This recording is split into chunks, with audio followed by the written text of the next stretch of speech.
Saya akan menyaksikan bagaimana Tuhan itu baik sama saya dalam menghadapi masalah ya. Nama saya Budi, ya saya punya satu istri dan 2 orang anak, dan usaha saya adalah ekspor sarang burung walet. Ya, sini ada yang tahu sarang burung walet? Ada ya. Dan saya ekspor sarang burung walet dari tahun 2000 ya, dan 2000. Dan saya sangat diberkati sehingga saya bisa ekspor ke banyak negara. Ya, China, Singapura, Taiwan, Kanada, Amerika, Australia ya. Dan 7 bulan yang lalu saya menghadapi masalah ya. Dulu saya hanya pikir saya kan jual melalui online ya. Jadi orang kirim uang ke saya lunas baru saya kirim barang. Ya, 7 bulan yang lalu saya menghadapi masalah di mana orang Taiwan itu pesan sama saya sekitar 170 juta ya sarang burung, dan dia saya tunggu dia kok nggak transfer ya. Udah 2 minggu kok biasanya transfer, kok nggak transfer. Akhirnya saya calling dia, Pak, kenapa kok nggak transfer? Ternyata dia bilang, Pak, saya transfer. Lah, kapan? Udah lama, udah lalu, malah saya nunggu barang-barang dari Pak Budi, kok belum dikirim-kirim. Jadi saya nunggu transfer dia nunggu barang saya. Ternyata, loh, saya nggak masuk uangnya, Pak. Apa bener? Betul. Akhirnya saya cek kok dia nggak ada bukti transfer. Akhirnya dia kasih bukti transfer di email kan. Di email saya kaget.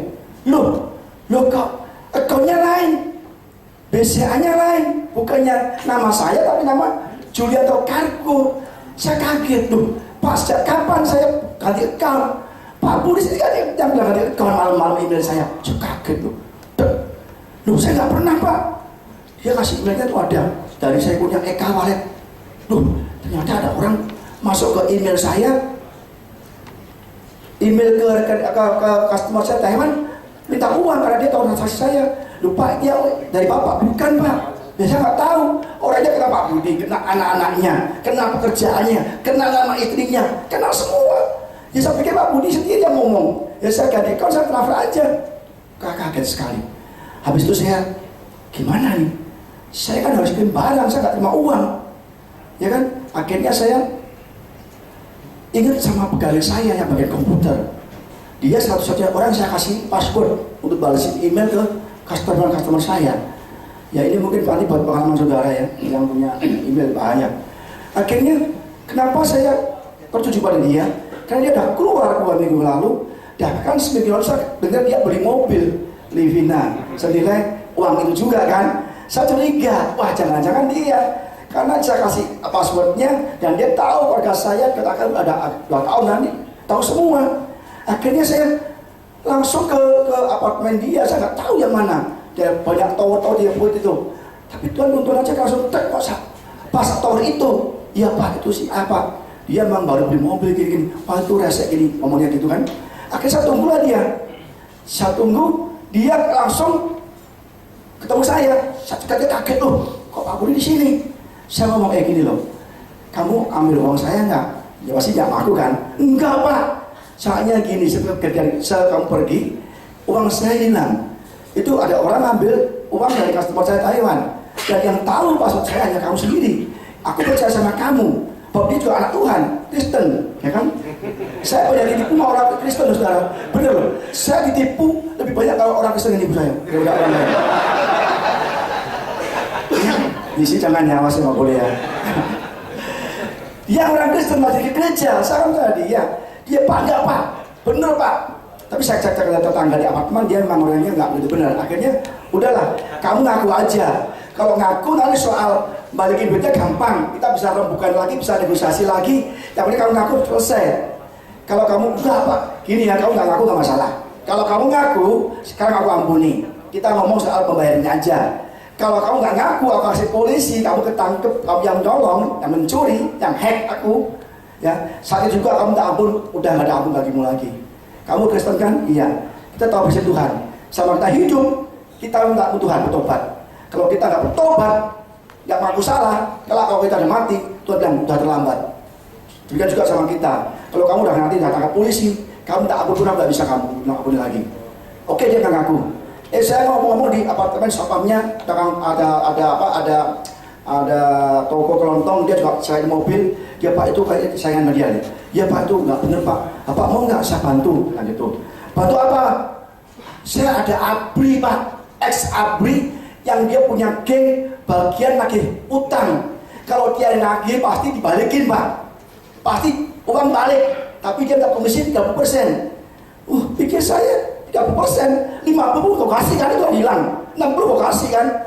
Akhirnya saya, oke Pak, nanti saya kabarin lagi, ya kan. Saya udah putus asa. Dia nggak ngaku, saya juga nggak bisa. Pak, saya udah lapor polisi. Saya ke BCA, Bu, ini siapa yang namanya Jota Kargo? Wah Pak, maaf, saya nggak bisa buka data bank. Itu namanya konfidensial. Akhirnya saya berusaha ke bank, lapor saya ke polisi. Saya ke polsek, ditipu nggak? Ya saya ditipu Pak, uang Bapak hilang. Ya belum, itu paspor saya.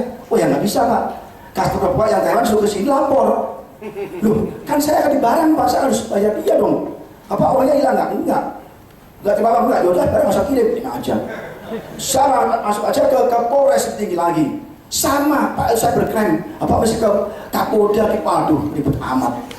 Akhirnya saya udah banyak usaha untuk ke polisi, untuk kemana-mana nggak ada. Kabarin aja debt collector tadi. Pokoknya dia dihajar, pasti dia ngaku Pak. Dan bahkan orangnya Pak kembali. Tadi Pak Komisi, nggak masalah. Nanti saya kabarin ya. Saya doa. Saya pulang doa. Ya kan? Ada tim doa saya 2 orang. Saya doa. Saya berdoa Tuhan ngomong melalui 1 orang. Pak, Tuhan harus ngomong dalam hati saya. Bapak nggak usah kejar orang itu, biarkan saja orang itu, biar Tuhan yang berperkara. Loh, nggak bisa Bu. Kalau dia saya diamkan, nggak saya urus ke polisi, semua karyawan saya yang banyak itu nyolong semua. Pak Budi hamba Tuhan, nggak apa-apa, nyolong aja ya, Pak itu diampuni. Wah nggak bisa bilang itu, nggak mungkin dong. Kalau satu nyolong aku diamin, doain aja, kita habis. Akhirnya ya terserah Pak Budi, pokoknya Tuhan ngomong gitu.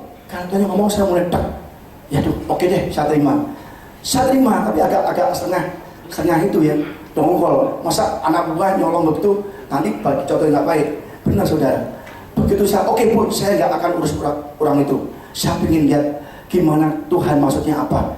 Kok sampai saya disuruh membiarkan orang itu melenggang kangkung dengan uang banyak begitu. Saya cari usaha jual bayar yang harus barang. Akhirnya nggak lama saudara. 2 hari kemudian itu Taiwan ngobel, Pak udah nggak usah diurus lagi, nggak usah ke polisi, nggak usah kemana-mana, nggak usah cari orang itu, uang hilang ya saja, Pak Budi nggak usah ganti.